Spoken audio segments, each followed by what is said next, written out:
और इस बीच झारखंड की सियासत से जुड़ी बड़ी खबर, चंपाई सोरेन के बाद में लोबिन हेम्ब्रम बीजेपी में शामिल हो सकते हैं, जिसकी वजह से खासा यहां पर बीजेपी को बेनिफिट मिलता हुआ जरूर नजर आने वाला है। तो ये बड़ी खबर, आपको याद होगा कि कल ही चंपाई सोरेन बीजेपी में शामिल होते हैं और इस सब के बीच में चंपाई सोरेन के बाद में लोबिन हेम्ब्रम का नाम यहां पर सामने आ रहा है। तो लोबिन हेम्ब्रम झामुमो के एमएलए रहे हैं।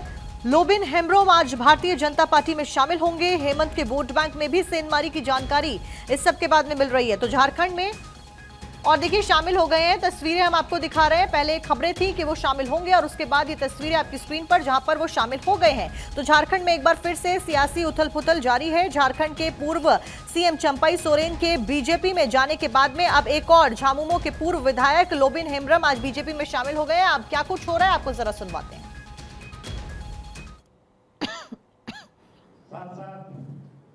जिला परिषद अध्यक्ष भी बन रहे हैं, प्रमुख भी बन रहे हैं।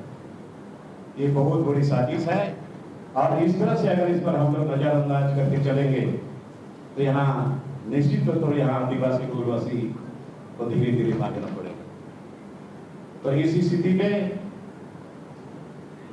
हमने ये सोचा कि अब ये झारखंड मुक्ति मोर्चा से ये झारखंड संभलने वाला नहीं, बचने वाला नहीं है।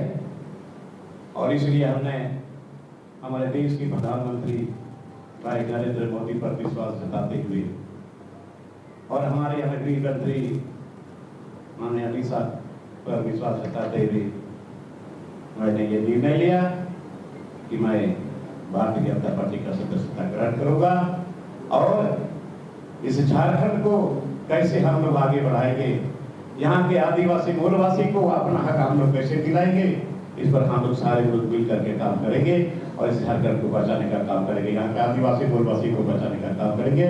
धन्यवाद। बहुत बहुत धन्यवाद आदरणीय लोबिन हेम्ब्रम जी, आपका पुनः। तो देखिए लोबिन हेम्ब्रम की तस्वीरें आप देख रहे थे, उनको सुन रहे थे। उन्होंने कहा कि आगे हम विकास करेंगे और खास करके जो लोग हैं आदिवासी समुदाय है उनके लिए भी काम करते हुए नजर आएंगे। बीजेपी का दामन उन्होंने आज थाम लिया है। चंपाई सोरेन के बाद में लोबिन हेम्ब्रम बीजेपी में शामिल हो गए और देखिए चंपाई सोरेन की मौजूदगी रही, तमाम बीजेपी के नेता और कार्यकर्ता मौजूद रहे। बीजेपी मुख्यालय में कार्यालय में यहाँ पर जो समारोह है वो आयोजित किया गया और फिलहाल झारखंड में चुनाव होने वाले हैं और ऐसे में बीजेपी कोई भी मौका नहीं छोड़ना चाहती है कि जेएमएम एक बार फिर से जीत हासिल करे। बीजेपी अपने आप को स्ट्रांग करने के लिए तमाम प्रयास कर रही है और ऐसे में चंपाई सोरेन का जुड़ना और उसके बाद लोबिन हेम्ब्रम का जुड़ना कई मायनों में बीजेपी के लिए बड़ी उपलब्धि देखा जा रहा है।